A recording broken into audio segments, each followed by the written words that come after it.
नमस्कार साथियों, welcome back my YouTube channel UP episodes. उम्मीद करूंगा आप सभी कैंडिडेट अच्छे होंगे। आरपीएफ कांस्टेबल एग्जाम की जो साथी तैयारी कर रहे हैं, अब उनके पास में ज़्यादा समय नहीं है। आप अपनी एग्जाम की तैयारी को अंतिम रूप दे सकते हैं। बहुत जल्दी एडमिट कार्ड आएंगे और आपने जिस प्रकार से तैयारी की होगी, आपका एग्जाम में उस प्रकार से स्कोर बनेगा। अगर मैं बात करूँ 70 से 80% स्कोर करने के बारे में आप सोचना, उससे कम पर सिलेक्शन नहीं होना है। और इसी चीज को लेकर बहुत सारे कैंडिडेट डर रहे हैं। आरपीएफ कांस्टेबल एग्जाम का डर आज की वीडियो में हम विस्तार से चर्चा करने वाले हैं कि आप सभी कैंडिडेट को अपने अंतिम दिनों में क्या क्या सावधानी बरतनी है। आरपीएफ कांस्टेबल वैकेंसी एक तो बहुत दिनों बाद आई है, पद बहुत कम है और आप सभी कैंडिडेट को बहुत सावधानी बरतते हुए अपने एग्जाम हॉल में एंट्री करनी है और नेगेटिव मार्किंग का बहुत अच्छे से ध्यान रखना है, ताकि आपका जो स्कोर ठीक हो रहा है वो नेगेटिव मार्किंग की वजह से कहीं नीचे ना आ जाए। आई रिक्वेस्ट टू यू, सभी साथी वीडियो को लास्ट तक देखें और मेरे द्वारा प्रोवाइड की गई जानकारी आप लोगों को अच्छे से समझ में आ सके।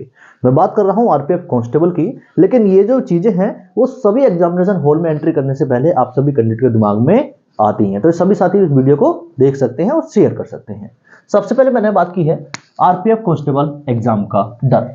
देखो, जब अंतिम समय आता है ना एग्जाम का, तो मैक्सिमम कैंडिडेट के यहां पर, क्योंकि देखो तैयारी करने वाले सही या फिर तैयारी ना करने वाले सही, ठीक है, गवर्नमेंट जॉब पाने का जो सपना होता है ना, तो वो थोड़ा थोड़ा वो डर लगता ही है। ठीक है, तो वो डर जरूरी है, लेकिन ऐसा नहीं है कि आप डर के मारे मतलब अपना सवाल जो है वो सोल्व ही ना कर पाए।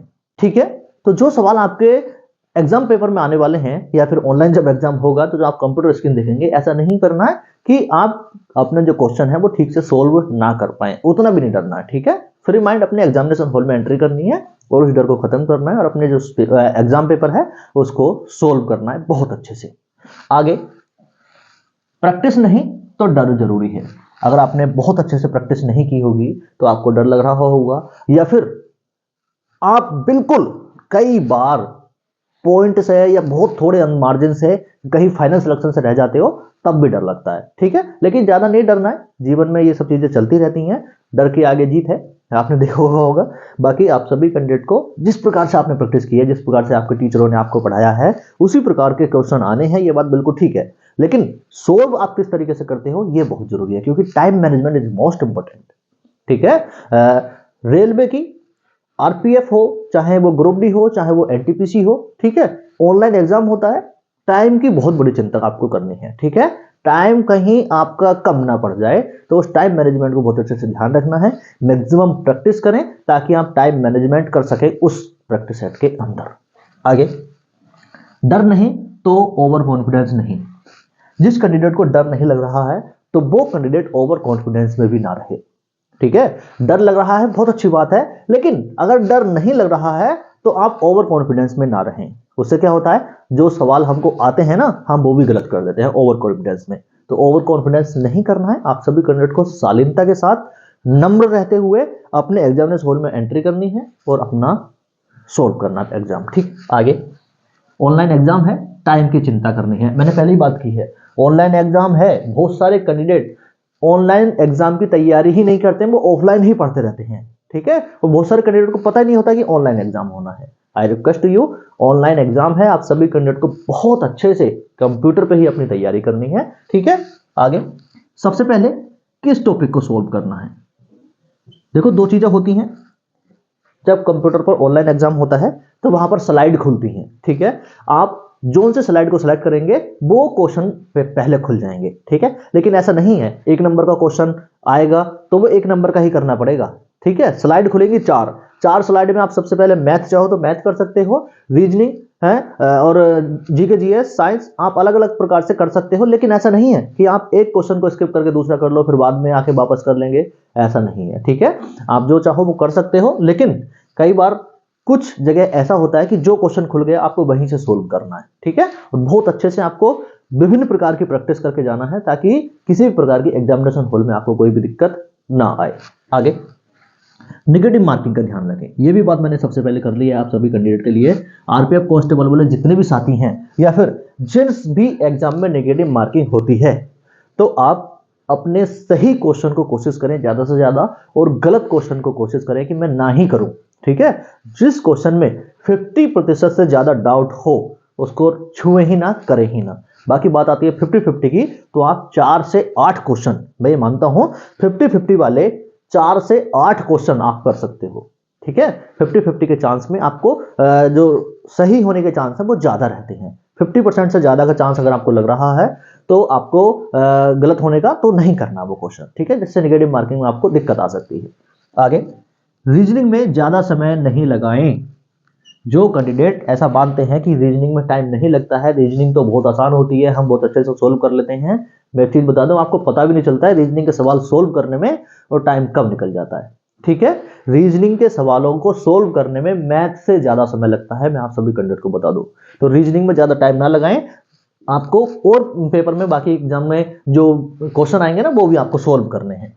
ठीक है, करंट एंड साइंस पर ज्यादा फोकस, अंतिम समय है। ठीक है, करंट अफेयर्स बहुत ज्यादा, ठीक है, और अच्छे इंटरनेशनल रिलेशनशिप बहुत अच्छे से पढ़ें।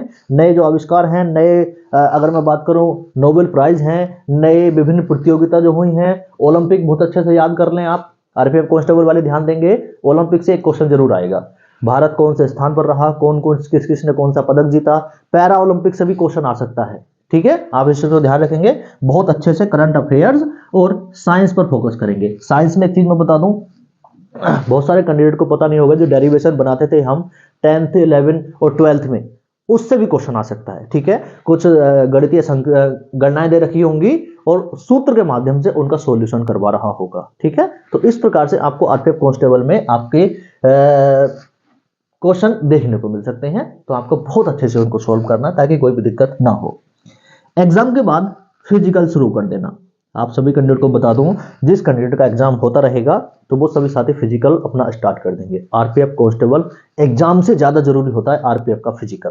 ठीक है, आरपीएफ का फिजिकल आप समझ रहे होंगे, मैं बात करूं आर्मी जैसा ही होता है। ठीक है, आर्मी में 1600 मीटर की दौड़ होती है, वो बहुत इंपॉर्टेंट दौड़ होती है, लेकिन आरपीएफ कांस्टेबल में भी दौड़ 1600 मीटर ही होती है, लेकिन उसमें टाइम होता है। दूसरी चीज, आपको हाई जंप, लॉन्ग जंप सारी प्रक्रियाओं से गुजरना होगा, तभी आरपीएफ कांस्टेबल का फिजिकल आप पास कर पाओगे। ठीक है, तो फिजिकल की तैयारी आपको बहुत अच्छे से शुरू कर देनी है। आप मेल कैंडिडेट हैं या फीमेल कैंडिडेट है, कोई फर्क नहीं पड़ता, फिजिकल सभी को पास करना है, एग्जाम सभी को पास करना है। गवर्नमेंट जॉब लेनी है तो बहुत अच्छे से आरपीएफ कांस्टेबल की तैयारी करनी होगी। और आरपीएफ कांस्टेबल की जो वैकेंसी है, आरपीएफ कांस्टेबल की जो नौकरी है, वो बहुत अच्छी नौकरी है। आप सभी कैंडिडेट जब जाएंगे ना जॉब में, आपको तब उस चीज का एहसास होगा। ठीक है, बाकी आप सभी कैंडिडेट शेयर करेंगे और सभी साथी चैनल को सब्सक्राइब करेंगे। जो साथी जीके जीएस, जनरल साइंस और जनरल नॉलेज की जीके जीएस की क्लास लेना चाहते हैं, वो रात को 8 बजे मेरे साथ लाइव जुड़ सकते हैं इसी यूट्यूब चैनल पर। रात को 8 बजे सभी साथी लाइव क्लास जुड़े 8 PM पर मेरे साथ। बहुत सारे क्वेश्चन आंसर जो आपकी परीक्षा की दृष्टि से महत्वपूर्ण रहते हैं, वन लाइनर क्वेश्चन के माध्यम से मैं आप सभी कैंडिडेट से पूछ रहा हूं। सभी साथी रात को 8 बजे मेरे साथ जुड़ेंगे। नमस्कार, जय हिंद, शेयर एंड सब्सक्राइब और सभी साथी लाइक कर दें।